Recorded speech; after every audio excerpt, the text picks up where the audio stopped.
Good afternoon and happy Friday. My name is Kat Robinson, and I am the president of the Women in STEM Club here at the University of Arizona Global Campus. I'm excited to welcome everyone to our September event. It's going to be awesome. Just a quick intro for those that may not have joined us before. We are a student-led organization which focuses on STEM careers for women, and our club includes the UAGC Women in Technology International Chapter, better known as WITI, and the UAGC chapter of Girls Who Code College Loop. University of Arizona Global Campus Women in STEM strives to provide a pathway to educate, engage, and encourage women's equality and inclusion globally in all STEM careers. We also look to partner with industry leaders and the community to create an atmosphere that encourages and promotes STEM careers for women. We look forward to supporting our members in many facets of their college and career goals. I want to thank you again for joining us today. And now I will pass the mic over to our faculty advisor, Lisa Sims. Thank you, Kat. Hello, everyone. I am Lisa Sims. I am the lead faculty advisor for the Women in STEM. And I thank you for joining us today for our digital privacy event. We know that the information shared with you today will really be able to help you and to really be able to make you think differently about how you share your information online. But before we actually get started, we have a couple of polls just to kind of get you thinking about your digital privacy at this moment. So I'm going to go ahead and launch one of the polls. And if you could go ahead and add your choice as to whether do you think the internet increases privacy or takes away privacy? And I'll give you a few minutes to complete that. And I'll share the results.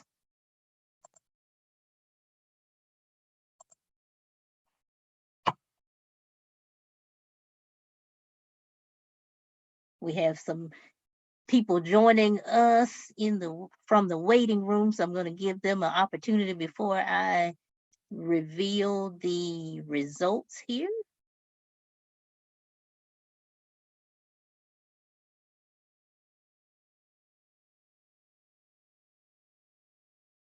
All right, I'll go ahead and share and well, it seems like most people think that the internet decreases our privacy, which it does. And we're going to hear how it does that from our guest from Microsoft. And so, give me another second here. We're going to actually, hold on, give me 1 second here. I got another poll.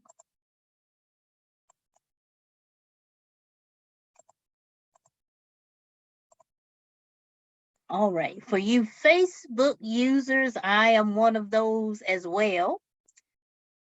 Here's our poll. Do you think that websites like Facebook take away too much of your privacy? And if you could go ahead and cast your vote as to what you think here.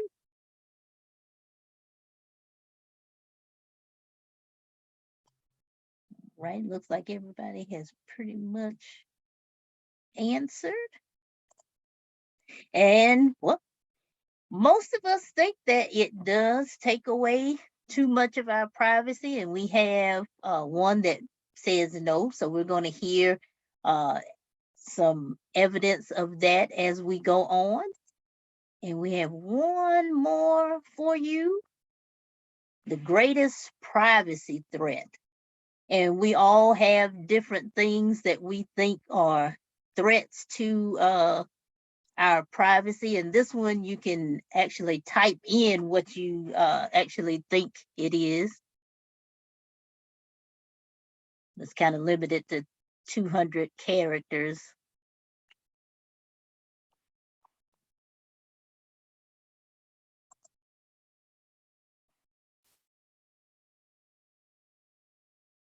And I'll read some of those as they come in, and they're still coming in.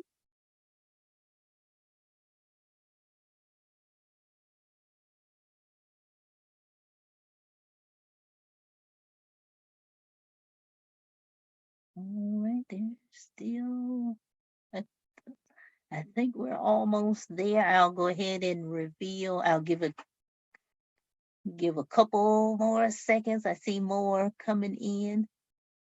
But this just gets us to thinking about what is the greatest threat. I have my thoughts here. All right, I am going to go ahead and reveal some of these. Share. Well, let me see. Yes. Oh, hold on for a second here. Some of the ones that we have include hacking, the internet, credit card sharing, information with third parties, data is being sold to third parties, criminals who hack into bank accounts via the internet, online accounts, home addresses, salaries, pretty much all personal information can be searched if they have a person's name, the dark web, settings and algorithms in the background, ourselves, growing cyber threats and hackers ourselves because we trust that our private details are more secure than they really are, and we overshare about ourselves, and the nonstop activity of scammers. So that gives us an idea of some of the threats that we, the participants here, think in terms of privacy. And so, and a lot of those we may have thought of, and others we may not have thought of, but it's good to just have that information handy. And so, our presenters today from Microsoft are going to share with us information about digital privacy, and they're going to tag team. The first of the tag team is Amy Dane, and she is currently a product manager for Microsoft, working to empower every person and every organization on the planet to be a privacy hero. Amy holds a degree in computer engineering and has enjoyed 2 decades of continuous learning and growth in the information technology space. She's been with Microsoft for 11 plus years, and in her prior role, she focused on helping customers evolve zero trust approaches and detect, and respond to threats. And Hanna Kim is a privacy product manager at Microsoft, where she works with business partners to help implement good privacy practices. After completing her Juris Doctorate and her master's in cybersecurity risk management, Hanna went on to hold roles in privacy and cybersecurity consultant, and worked to protect information and processes at a biotechnology company. Hanna has spent her education and professional experience passionate about privacy and data protection, and devoted to continuously learning more in this ever-evolving landscape. So I am going to turn it over to Hanna and Amy, who are going to present. So Hanna and Amy, take it away. Thank you so much, Lisa. I am going to go ahead and share my screen here. Let me know if that's coming through okay. We see you. Sounds great. Well, thank you for having us. Hanna and I are definitely looking forward to engaging with you on the topic of digital privacy today. We want folks to get engaged and be part of the discussion. So if you have access to the chat, please feel free to use that, share your unique perspectives and insights, as well as any key takeaways you may have as we touch on different topics. We'll try to leave some time at the end as well so we can look at a few of those together.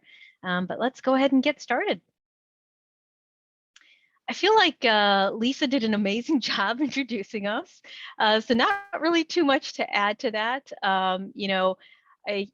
Essentially I've been at Microsoft for about 11 years. Most of that time, I actually spent traveling, which was amazing. I was able to help customers all around the world with security solutions and security initiatives, as well as tactically helping with compromise recoveries as part of the Microsoft cybersecurity practice.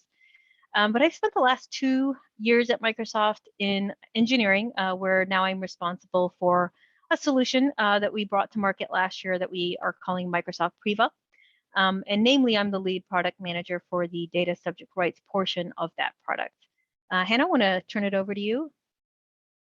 Sounds good. Thanks, Amy. Yeah, I think Lisa did a great job. So the things that I'll add to that is just that I think one of the biggest things about my career is that I've been able to see data protection and privacy through different lenses.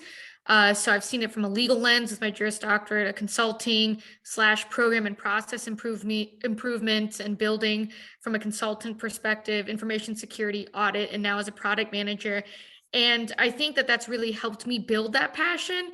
And I think importantly, what I've learned about all of this is there's really no one singular path to getting into this field, despite what you may have heard or what you think. I think it's all about interest, remaining curious, and allowing your experiences that you do have to help inform you about what it is that you love.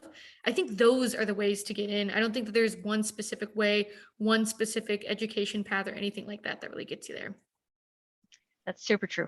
So true.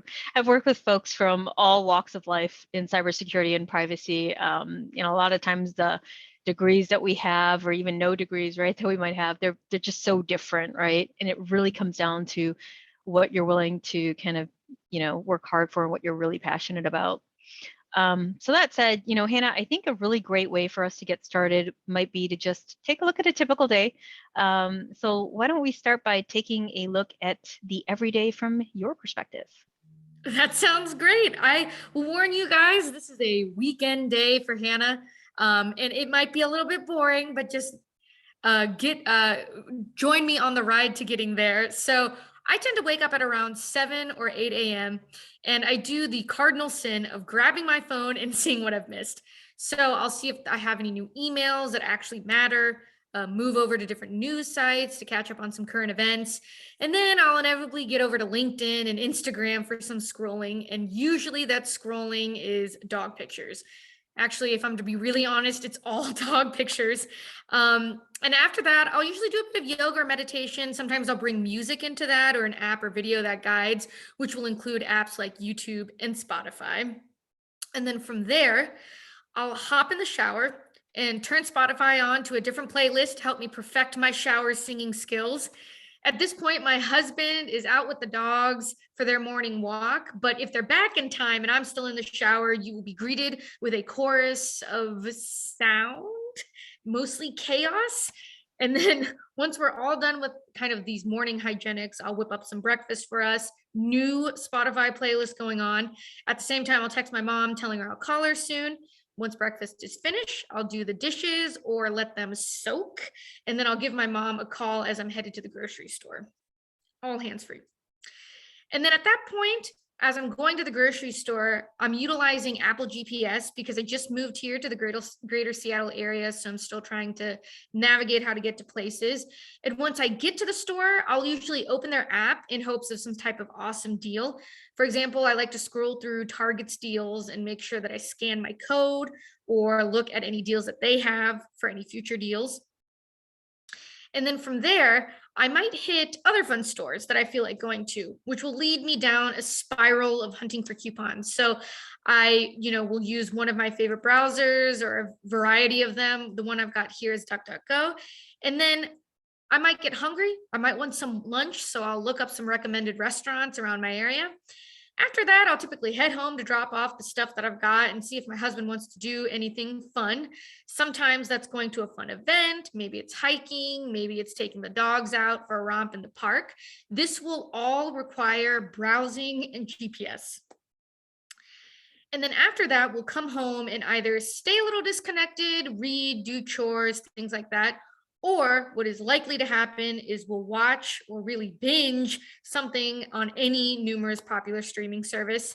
I don't know if you guys have been watching House of Dragons or Rings of Power. And if you have and you have some thoughts, so do I. So let me know after, but we won't get into it right now. And then as we're heading toward bed, I'll do the evening walk with my dogs. I'll be listening to Spotify, and then I'll come home, unwind with maybe a game on my Switch or read a few chapters in my book. And then finally, I'll utilize Calm for a good soundscape or story to help me get to sleep. And then we're in bed. That actually sounds like a great day, Hannah. My days actually start off like this. I'm crying into my cup of coffee in the morning. So I prefer yours. But there are so many apps, right, to help us with every aspect of our lives. There's health apps. I don't know about you, but if I start a workout and I realize I don't have my fitness device to keep track of what I'm doing, I will stop. I will stop and I will go get it, because having something record that historic moment of my life is probably the only thing that got me to work out. Truly, I really feel like if something wasn't recording me and telling me how many steps I took, I'll just feel like I was stationary all day. So I definitely agree with you. Yeah, and entertainment, like you mentioned with your Switch, right? I mean, we live in a world that is picking up for augmented reality, virtual reality, and metaverse systems, racking up gamer scores on systems like Xbox. I don't know if you've ever played Dark Souls, Hannah, or anybody here in the audience, but I'd probably give up a lot of my information to play Dark Souls. Nothing you have to, just professing my love for that game. I have not, but I really do second that emotion, because with my streaming apps, I'm pretty sure I would give up a lot to watch Game of Thrones, ceaseless amounts. Yeah, and there's just so much out there. So we've got apps to help us with staying connected with each other. We have apps that are always listening to see where they can jump in and be of assistance. We have apps that help us with security for ourselves or for our loved ones, apps that help us get a good deal. I'm also partial to that one. But really what it comes down to is, what does that mean for us as individuals? We're hyper connected to so much every moment of every day. And how mindful of our privacy are we when we choose a service or an app? We want to encourage you to consider what you're willing to share in trade for that service, and then build up a habit to make sure that your apps are not crossing that line that you drew in the sand to the greatest extent possible. So let's consider when you sign up for a service where you may see it asking you for your consent to collect anonymized data. Now, when you see that, take a moment to consider what type of data it is, and if there's a way to link it back to you so you can make a decision that's right for you. Now, this ability to link data back to a person is something that we sometimes refer to in the privacy world as linkable data.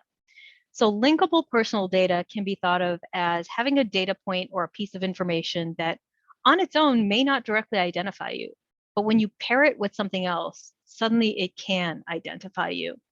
So let's say someone has the last name of Dane. That does not mean it's me. Maybe someone works at Microsoft and you have some information for them. I mean, there's over 200,000 of us, so that doesn't mean it's me. But now let's say you also have another piece of information that says this person belongs to a group and they're a principal product manager. Now, alone, these three things can't identify me, but when you take them and you put them together, suddenly that can identify me. So let's take a look at some anonymized data reviewed by the Times. It shows over 235 million locations captured from just 1.2 million unique devices during a 3-day period in 2017.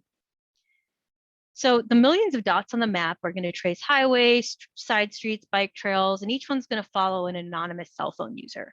Now, these device identifiers may be anonymized, but they're static. That means you can still trace and track it as it's moving around. And that can make it easy to see patterns. Where is that device spending the most time? Where is it going? Maybe it always goes to the same place at night. It leaves each morning. You can have a pretty good confidence that that's their home location. I think even when Lisa was doing that poll earlier, someone brought up, you just need a name. You can find anyone's address. The other flip side of that is if you have an address, sometimes you can find the name, right? So you can correlate that with some property records. And outside of work, home, school, and so on, you can start to see other patterns. Where do they like to shop? Whether they're going to health clinics, are they going to places of worship, homeless and domestic violence shelters, addiction recovery centers, political venues, the list just goes on, right? And you can build a profile of that person.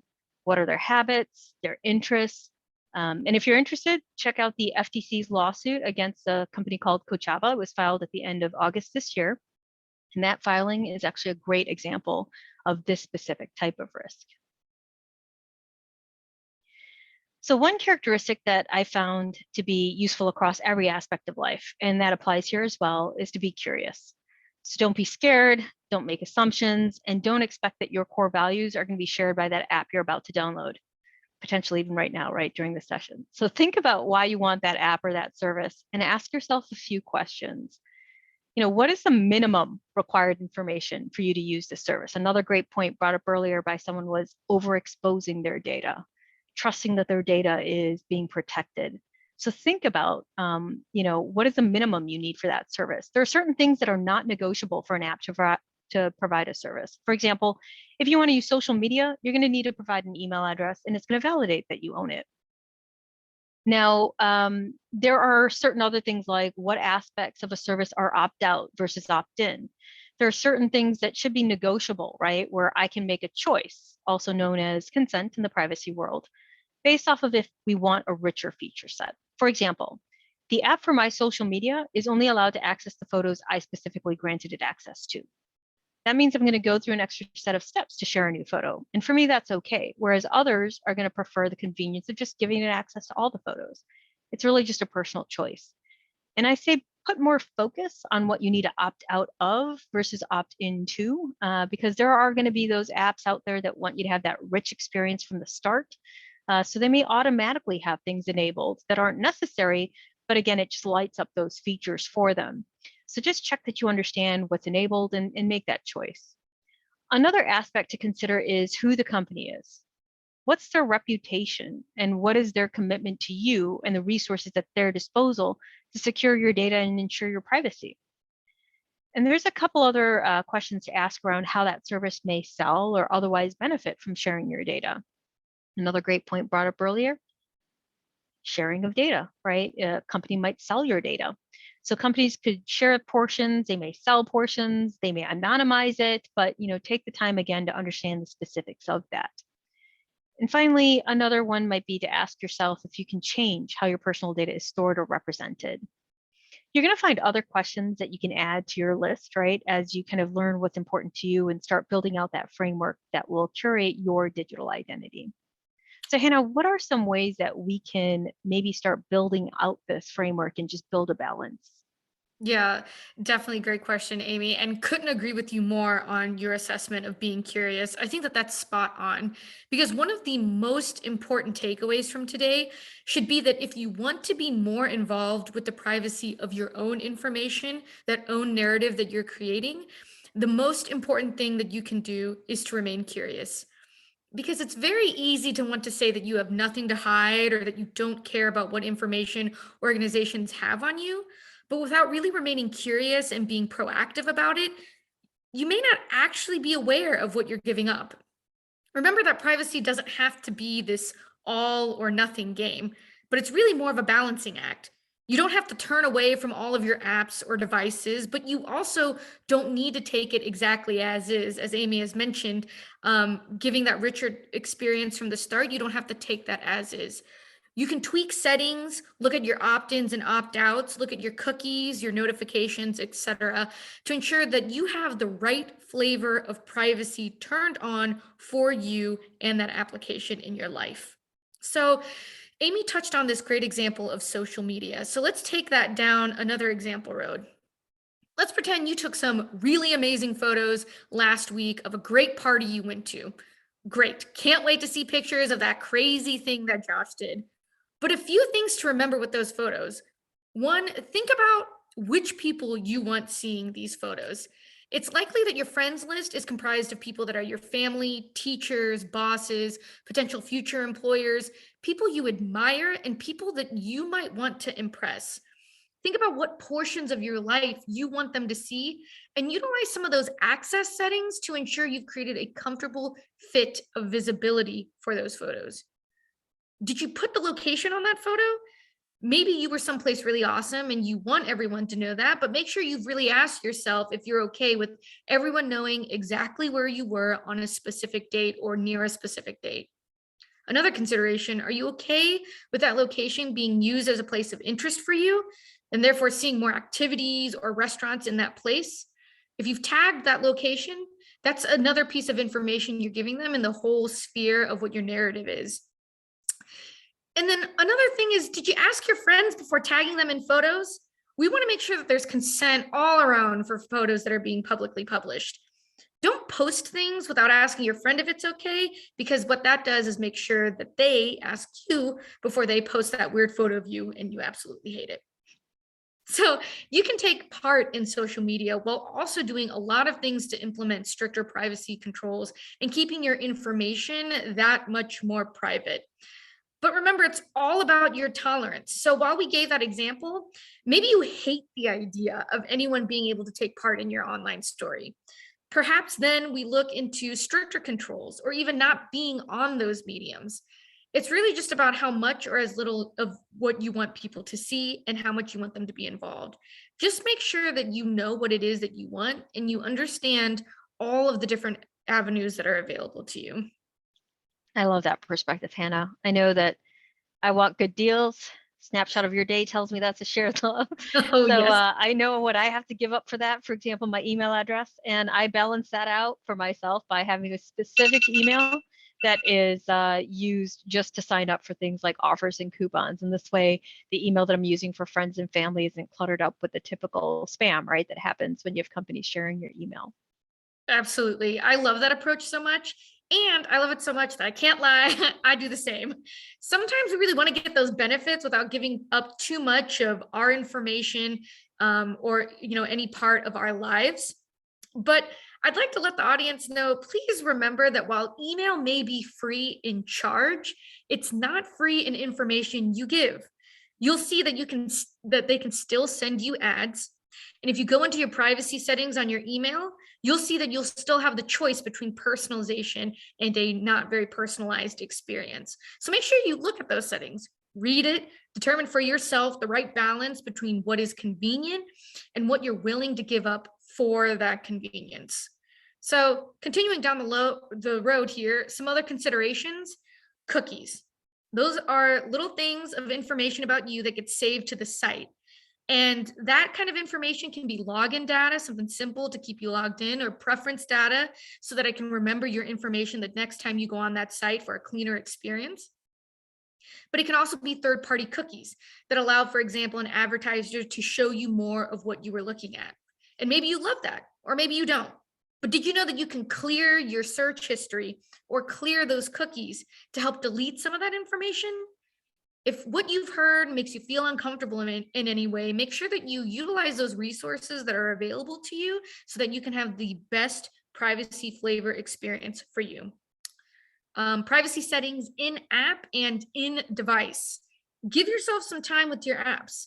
Scroll through all the privacy settings and ask yourself what it is that you're actually comfortable with. And then go to your settings on your phone and see what's been turned on for them. Like Amy had mentioned earlier, some of these things are already turned on for you to give you that richer experience. Ask yourself if that's the kind of convenience you want. Maybe you hate notifications, turn them off. As much as you may not want to, take a look at the privacy statement. Don't let people tell you that it's not understandable or that it's too long. Things have been put into place to ensure that it's more accessible from a legislation perspective. I mean, it's still a little long, but instead of thinking about how long or how complex this is, think about it as an opportunity to learn about how your information is getting used. Additionally, as cheesy as it sounds, data is still one of the most sought after currencies.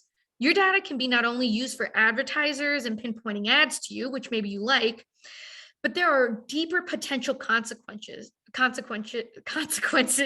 such as the wrong individuals using your data to inhibit you from a job or to affect your relationships. It's not about that you have nothing to be afraid of, but whether or not you fully understand what you are giving up.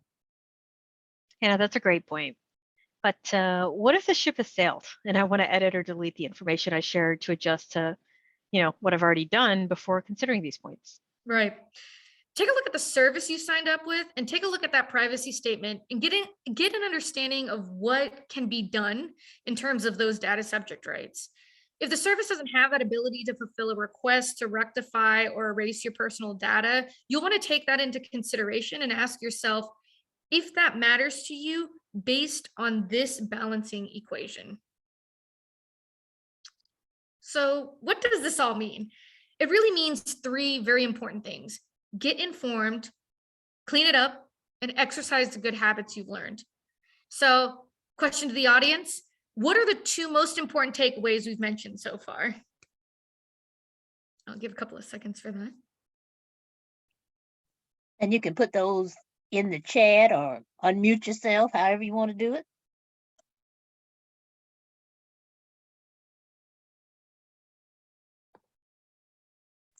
Let's see, we have be curious and get informed. Let's see. There are more options than I thought. Clean up my data from past posting, know your rights, be balanced. Another for curious. Yep, this is great. And thank you, Lisa, for kind of giving me some insight into what people have been saying, because I think we have hit two, and I see a lot of other things that I'm glad people are prioritizing. So really two key takeaways: stay curious and balance through knowledge. These two takeaways are really critical to getting informed. There are tons of online resources out there for you. Some do everyday privacy chats and podcasts and articles. There are resources that help you understand what your apps might actually be gathering on you. There are more legislation-specific sites or organizations that will talk through implications of new laws or legislations that get passed not only in the US, but internationally. And there's even just staying up with current events. But of course, remember to get a wide variety of sources when you're trying to understand how privacy is playing out in your life. Are you maybe just starting out on this journey? Here's some extra steps to help you get started in no particular order. So one, review those privacy settings on all of your social media accounts and then re-review them often. I know we've said this a lot throughout kind of our talk here, but it's so important that it's worth bringing up again. Set the guidelines that make the most sense for you. For me personally, I like to opt for the strictest. And if you don't know what something is, or honestly, maybe you don't know how it works, go do research on it. Ask a friend, ask others, pool knowledge together. There is really no shame in this privacy game. Ask questions, research on topics. Never be afraid to ask those dumb questions, because those dumb questions are what lead you to better practices and better information. Two, websites you visit, the technology you use, and the apps that you interact with will have a privacy statement. Review it. Yes, it's long, and yes, it can get a little wordy, but it's important to at least give it a scan. Like I said, people like to talk about how these documents are impossible to read, but really what this does is create a built-in excuse for you to not even try. And in those documents holds really important things like what rights are granted to you, where your information could go, and how that information will be used. Get curious, give it a read. Three, let's get proactive, let's clean it up. Some things to keep in mind, I'm sure you're all well acquainted with. One, use strong passwords on your accounts and change them periodically. No dog names and street addresses. Let's really put in some work to create some hard passwords. Don't use free unsecured Wi-Fi. Your online activity information, not very well protected unless you're using some of those secure closed networks. Online, only provide the information that's required. So for example, if you're shopping and they ask you for that email address, know that you don't have to give it. And if you're worried about email marketing from this or any ancillary business associated with that business, skip the step. If you want that coupon though, and maybe you don't mind giving them a certain email address, make a decision, think about it, ask yourself if you're okay with that, and then give the email address if you think it's worth doing so. Do the research. 4, stay abreast of new data mining and sharing practices. Read articles about the newest strategies being used in this arena. these are constantly changing, and you can only really stay ahead of them if you actually know what's going on. So Amy, what are some of your privacy-centric practices that you favor? Well, whenever available, I turn on two-factor or multi-factor authentication settings for my apps. I turn off location services for apps where it's not necessary, like my social media app personally. And I avoid posts on dates like birthdays, anniversaries, or when I'm actually out of town. If I do post about it, it's not on the actual date. And at home, we actually have some smart assistant devices, right? Like a Fire Cube. Um, and essentially, I have a power switch where I have the Fire Cube plugged into it, and it completely deactivates it if the master source, in this case the TV, is off. And so this actually effectively prevents it from being always on and listening, but it balances out for me because when the TV is actually on, I get the convenience, right, of talking to it and things like that. Right. Oh, that's a really good one. I love the one about the power switches. And folks, let's also be like Amy and utilize that multi-factor authentication when we can, because any extra layer of protection is only going to add to the protection of your information. So if you are interested, there are a few ways you can get informed and get engaged with privacy. And really, you need to be your own strongest advocate when it comes to your personal data and privacy. So stay curious, look at your existing app privacy settings and policies, be aware of, and even advocate for privacy legislations and your rights as a data subject. And check out podcasts on privacy and security and get engaged with communities to learn more or expand your impact by, again, advocating for others in the world of privacy. So really it comes down to things that, as a recap again, right, be aware of what you're willing to share for a service, be mindful so that you're only supplying the required information when you feel comfortable doing so. Say no at the checkout line when they ask you for your email address if you don't want to give it to them, even if they make it sound like you can't give them your money without passing that step for whatever reason. And set up an account to get all of your marketing emails if you haven't already, right? Just take those tips and tricks and kind of make them work for you in the way that makes the most sense. And this is kind of all of the slides that we had for today in the talk that we kind of wanted to go through with you. Lisa, want to thank you, and of course everyone in the audience for your time today. It was really a pleasure for us to be able to come and spend some time with you. Well, we appreciate you and Hannah providing us with some things that we probably already knew we should have thought about, but haven't really thought about it when we're doing it, particularly with the social media. So we thank you for that. And I saw some questions in the chat. Give me a second here.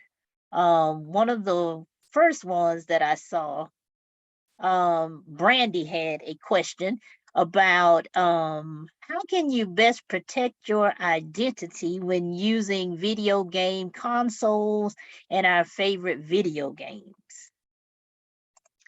Yeah, that's a good one. I think one thing that I want to highlight is there's going to be a set of questions, right, that you're going to ask yourself. Like it first starts about understanding what's important to you about your privacy, about who you are.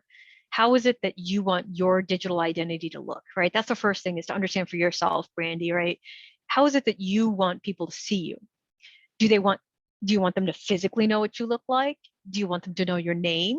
Do you want them to know your age? Like there's a certain set of questions you have to figure out. What do I feel comfortable with in general? Then I have to say, what do I feel comfortable with in this segment of video games and playing video games with other people? And that's how you create a framework, right? You create something that you're going to build for yourself with questions that are important to you, that you can then take those questions and apply to anything.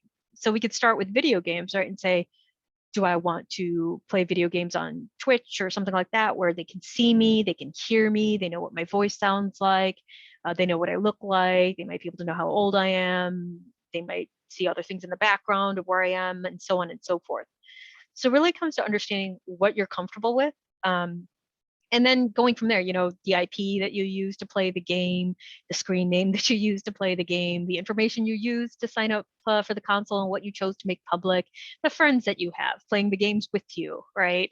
All of these things, right? Everything, and so many other things that I didn't mention come into play there. And so, those are just some things to think about. So when it comes to how to protect your identity, you got to figure out how you feel, right, about these pieces of the information being discoverable, because they will be, depending on how you're doing this, right? And then go from there. Okay. Hannah, did you have anything you'd like to add to that? No, I think Amy pretty much covered it. And like we said earlier, I think the one thing that I might add is, like Amy said, I think the key to all of this is remaining curious about how that information can get utilized. So think through that next step. Think through how things have repercussions and what those repercussions are, and if whether or not you are okay with kind of giving up certain levels of information. And I think that's a good point. One of the things that I'm excited that Facebook, also well, Meta, has done with the Oculus Quest is, before you had to use your Facebook account when you're setting it up, but now you have the option of actually getting a Meta account. So I like that. I switched to the Meta account, so I didn't have to use my Facebook account. So I like, and there's things like that we have to think about when we're utilizing games and virtual reality, such as the Oculus Quest. Another question that has come in is, should I regularly delete cookies, or once it's there, is it there forever? Sure, I can take that question on. So I think what's important to know is that there are different retention schedules for every different type of service that you use. So what you can do to control is have a schedule for when you want to delete those cookies. So for instance, I'll go through and I'll weekly just erase everything, my history, my cookies, all my background stuff, just to get it out of there. So instead of having to think about, well, how often is my cookie going to be on this site? It's more, I'm going to proactively delete once a week to make sure that I can erase as much as possible. Amy, did you have anything to add on? Or Nope, I think Hannah got it spot on. okay, we have another question. What are your thoughts about Loom videos on my business website? I'm in the process of creating some Loom content for my business. This could go for Loom, Screencastify, and other type of videos. What are your thoughts? Yeah, I think I can start on that one, but I think it'll kind of go back to one of the things that I had initially stated as well, which is about understanding. And I think Hannah did a great job talking through some of this as well. Understanding so whatever service it is, I won't use any brand names or anything like that, right? Whatever service it is, you start with that, and then you start to understand, well, okay, if I want to sign up and use this service, what do they need from me, right? What am I giving them? And then what part of that are they saying I consent for them to share with others? Because again, once they start sharing it, it's going to go to whoever they're have partnerships with, or whoever's going to give them money for it and all of that. Then it comes down to what's the community around it, what they can see. And then when I post a video, what goes along with that? What's the metadata that's related to that video? Does it show my location? Does it show my IP address? Does it show my username? Like, what are the different things that become exposed through my use of the service, the way the service is intended to be used, right? So if it's something where I'm generating content or videos, then naturally, that's your outcome, right? You're going to do that, and that's the purpose of why you're using it. And so understanding what goes along with that automatically from the service will be good. And then the second piece will be understanding those things that you could opt out of potentially, right? Where maybe by default, if you post this video, I'm going to have XYZ on it. And then, but if you want, you can go into the settings and some area you might have to put on your reading glasses, but you'll find it, and then you'll be able to turn it off and say, no, don't put my IP on that, or no, don't put my city and state on that, and things like that. Hannah, I wanted to turn it over to you in case you had anything to add on that. Nope, I think that's perfect. All right. We have another question here. Apple passwords good to use, or is that still sharing data and provide too many loopholes? Yeah, I can take a quick first stab at it, and then I'll give it to Amy for her engineering perspective as well. I think that any password that you utilize, know that one, you should be creating passwords that are very strong, so nothing too simple and too easy. And then anything that you use to help you store or utilize that password, just make sure you understand how they're utilizing it. Make sure you understand what are the safeguards there, what kind of things do they do with that information, or have they strictly said, we're not going to utilize this for any other purpose than storage for you. Read through some of those things. They're going to have settings that will be able to help you understand how they're utilizing that, as well as a statement. So the best advice I can give is that with passwords or with any service that you really utilize for any purpose, just get an understanding, see how the data flows, see what they're looking at, and understand what rights they're giving to you, and understand what you might feel comfortable or uncomfortable with. Yeah, absolutely. And I think one thing is, like, when it comes to passwords at all, because I do see there's another kind of question about this after that about password generators. I think the way to maybe think about this a little bit more abstractly again is going to be, we touched on like company reputation and company resources and how they treat privacy and what they have available to them around how they can handle security. Those become very important. Understanding the reputation of that company, understanding what stance they're taking on privacy and security, what they have available to them, how they handle if there is a data breach, right? And it happens to be your data. Has it happened in the past, right? All of these types of questions, right? You can kind of start to look through and build your thoughts on whether or not this is the right path for you. And then and then I'm just going to throw this out there because I love security, I'm sorry, but also consider passwordless options, right? There's a lot of those coming up. If you haven't used any of those are pretty cool. FIDO keys and things like that. And then there's also, multi-factor, like we said, like whenever you have an app that has a password, ask yourself, do you have a way for me to multi-factor that? So just in case I use the name of my dog and street address, it's at least you're going to ask me on my phone too. There's a whole other place we could go with that, but let's just stick with that, right? Let's at least kind of go with that kind of piece of it. And any way you handle it, I like to think of things as passphrases. I always love it when apps and services allow you to use a space bar, because great to do some research on this, but if you can use like a sentence, actually it's actually more secure, right, than a random set of characters and numbers that you think looks super cool and secure, but it's just like a string, right? Maybe even a smaller string, versus like a sentence that might actually be easier for you to remember and take them a lot more time to get past. So it's always good to figure out, also keep up with the research. Things are always changing with quantum computing and all of that coming out. So always keep up with the research to see how to best protect yourself, and then go that route. All right, those are some great tips. I have a question that's for those that are attending that may want to, say, enter into privacy protection and this particular space. What are some recommendations that you have for those that say, hey, this sounds interesting, I want to get into it? How do they start? Yeah, I can take a quick first stab at that. So I think the keys to getting into this field is, one, understanding that there may be a lot of kind of conversation around one path. There is no one path. I think that that's a false narrative, that you have to do a certain set of things to get to a certain place. I think what it really is taking every opportunity you can, every experience, every educational opportunity to really dive deep. If you are doing, let's say, a master's in cybersecurity, get into that, and then get into the privacy aspects of that. If you're doing your underground in political science, or maybe intro to law, go into that, look at the privacy implications, look at tech, look at telecom, look at all the things that are around it. Utilize every experience that you have that's available to you right now, and take that as an opportunity to go deeper.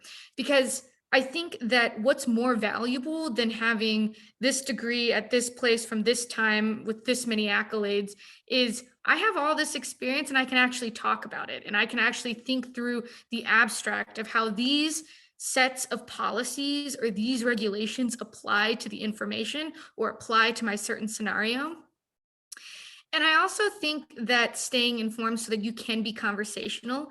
I think that when we are looking at different opportunities for careers, we know that a few things. We know that our network is important, and we know that our mentors and sponsors can help put us into rooms that we sometimes can't be in.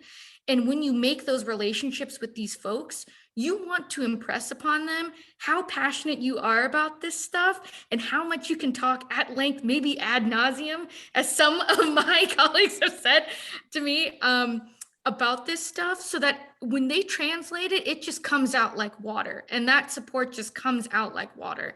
And then finally, if you really want something more tactile, I always say that, like, looking into different things on IAPP.org, there's a wealth of resources on there about how to look at different certifications or different articles, even different legislations that have passed. You can look on there, and there are some great resources as well if you want something a little bit more tactile. All right. Amy, did you want to add on to that?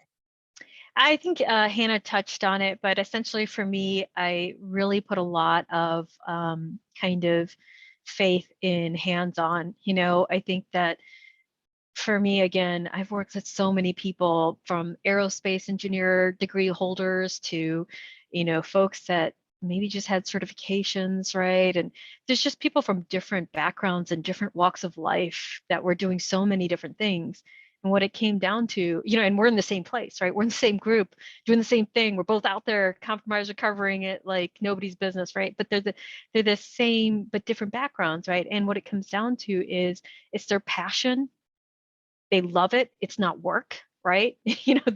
When it's not work, you don't grow old doing it, right? You just kind of have more fun, right? And you learn new things. And it's about always having that growth mindset too, right? Which is kind of when you think of this concept of being curious, it's very important to always, I think, at least personally from my perspective, it's always important to stay humble and to also have a growth mindset, and seek out mentors, seek out people to help you. And just, even if I feel like maybe I'm doing something a certain way, always checking to say, hey, how do you do this, Hannah? Or how do you do this? Like, and then being open and willing to say, I want to hear what they say. I'm not just asking the question. I actually want to listen and hear what you have to say.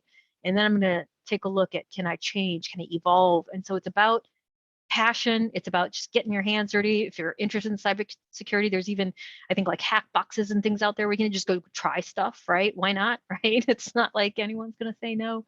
You can just get out there and just try stuff. And when I say that, by the way, I don't mean actually hack someone. There's literally tools in a sandbox for you to hack. I don't want anybody to get the wrong idea. I just heard that sentence after I said it, so let me clarify that. But there's actually tools out there for folks to go in a protected way to kind of observe what red teams and blue teams and other sorts of people might be doing. And so these are all things that I think that hands-on for me is, like, in addition to all of the great things that Hannah said, is always something you should just try it out, see what you think. Do you like it? Are you happy?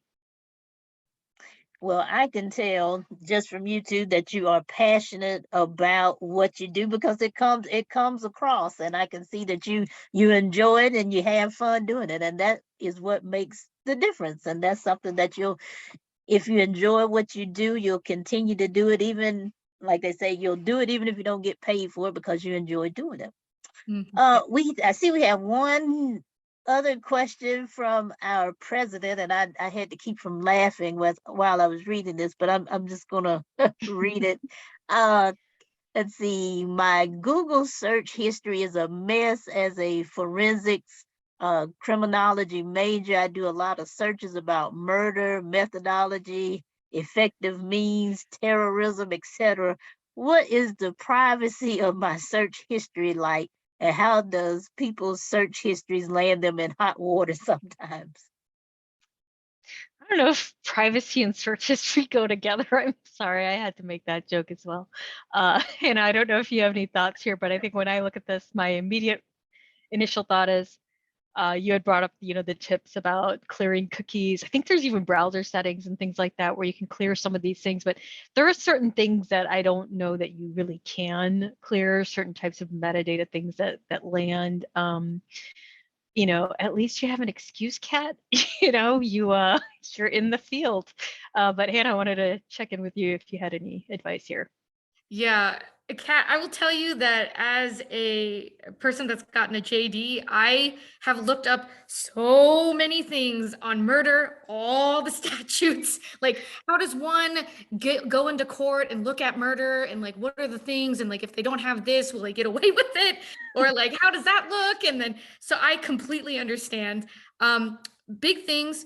There is an option to delete search history, but like Amy has mentioned, you can delete that search history, but there are always little things in the background. So my biggest thing is, if you're feeling uncomfortable, delete search history, delete cookies, look at your privacy settings, go anonymize, sign out. Don't stay signed into things, make yourself as vague as possible in order to help you feel a little bit more comfortable. But also, when you mention things like hot water and stuff like that, I think that that can sometimes be rare.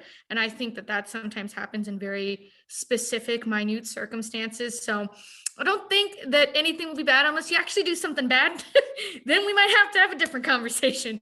But yeah, the big tips are just take a look at those settings, take a look at all of the, different dashboards available to you, take a look at that statement, delete where you can, sign out when you can, things like that.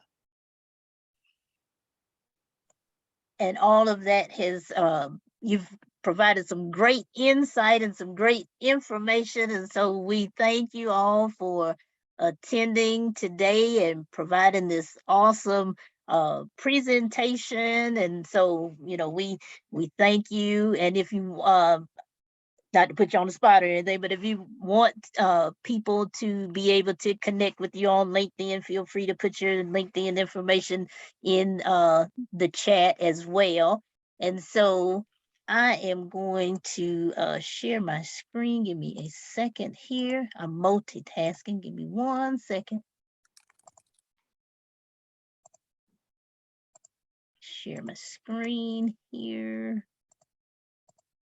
I wanted to let everyone know about, there is a, give me a second here, Breakthrough Tech Sprinternship in partnership with American Express. And so this is a 3-week immersive paid micro internship that can put you in the running for a future paid summer internship at American Express. And we know that, hey, it helps to have experience on your resume so that you can land that job that you are looking for, or land the career that you're looking for. So October the 19th is the last day to apply, and we will put the link for the application in the chat for those that are interested in pursuing this particular opportunity. And then also, I wanted to let you know, if you are not connected with us on UAGC Connect, feel free to do so. We post over there about our upcoming events, internships, jobs, anything that can help you to flourish in your career and give you what you need. And we also have a LinkedIn group, and we'll put that in the chat as well, where we also do the same thing.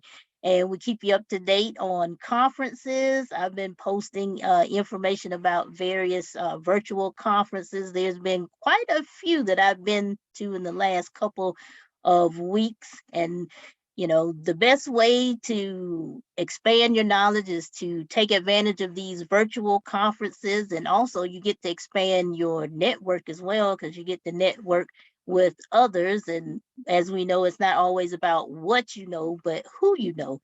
And so if you have not connected with us on either one of these platforms, we highly encourage you to do so. And then also, we have open officer positions. We have positions for vice president, secretary, as well as communications officer.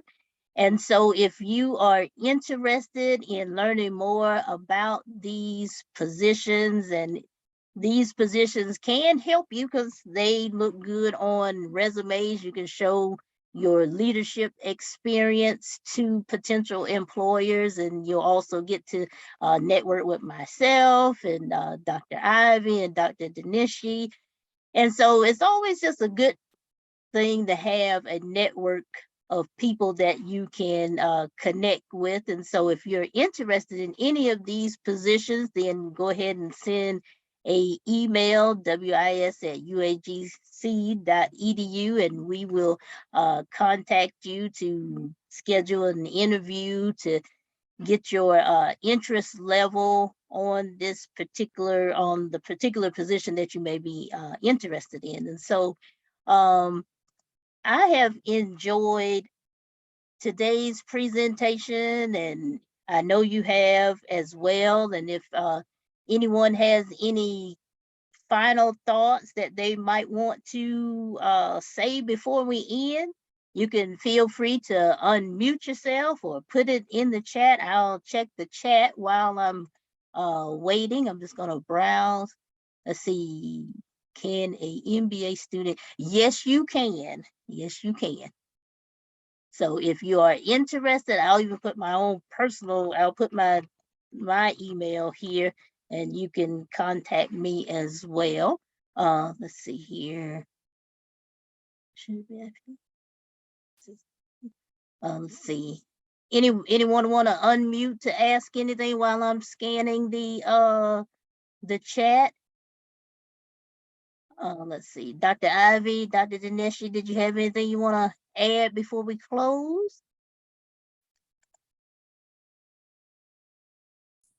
No, not on my part. Thank you. It was a great meeting. Okay. Webinar. Yes. Okay. All right. Well, on behalf of Women in STEM, we thank you for your attendance today. Our next event will be, we're still deciding whether it's going to be November for National STEM Day, or we're going to do something in December. So just keep your eyes open on UAGC Connect, as well as your email, and as well as on LinkedIn. And we will keep you updated on our next event. And so with that, I wish everyone a good weekend, a good and safe weekend, and enjoy yourself. And we'll see you next time. Thank you.